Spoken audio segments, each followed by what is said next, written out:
অক্টোবৰৰ পৰা 50,000 নিযুক্তি হ'ব। মই যোৱাবাৰে কৈছিলোঁ যে এটা পৰীক্ষাত 12 লাখ 13 লাখ প্ৰাৰ্থীয়ে অৱতীৰ্ণ হ'ব। ডিচি সকলে জিলা উপায়ুক্তসকলে পৰীক্ষাটো সুচাৰুৰূপে আয়োজন কৰিব লাগিব। তাৰ বিষয়েও অহাকালি আমি দীঘলীয়াকৈ কথা পাতিম, যাতে আগৰ দৰে আমি যাতে যিটো কীৰ্তিমান স্থাপন কৰিছিলোঁ সেই কীৰ্তিমানটো যাতে অক্ষুণ্ণ অৱস্থাত ৰাখিব পাৰোঁ।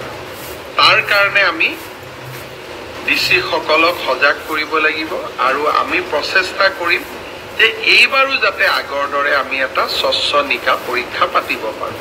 তাৰ কাৰণে অহাকালি মই দীঘলীয়াকৈ ডিচি সকলৰ লগত আলোচনা কৰিম। পৰ্যটনৰ দৃষ্টিভংগীৰ পৰা অসম 2 অক্টোবৰৰ পৰা আমি বসুন্ধৰা 3 আৰম্ভ কৰিম। বাল্য বিবাহৰ বিৰুদ্ধে এটা ডাঙৰ অভিযান আৰম্ভ হ'ব নৱেম্বৰ ডিচেম্বৰত। ইয়াৰ মাজত নিযুত মইনা আঁচনি আৰম্ভ হ'ব। ইয়াৰ মাজত মুখ্যমন্ত্ৰীৰ মহিলা উদ্যমিতা আঁচনিখন আৰম্ভ হ'ব। ইয়াৰ মাজত অৰুণোদয় 3.0 আমি নতুনকৈ আৰু বহুত হিতাধিকাৰীক লগত লৈ অৰুণোদয় আঁচনিখন সম্প্ৰসাৰণ কৰিব খুজিছোঁ। তাৰ বিষয়ে আমি আলোচনা কৰিলোঁ।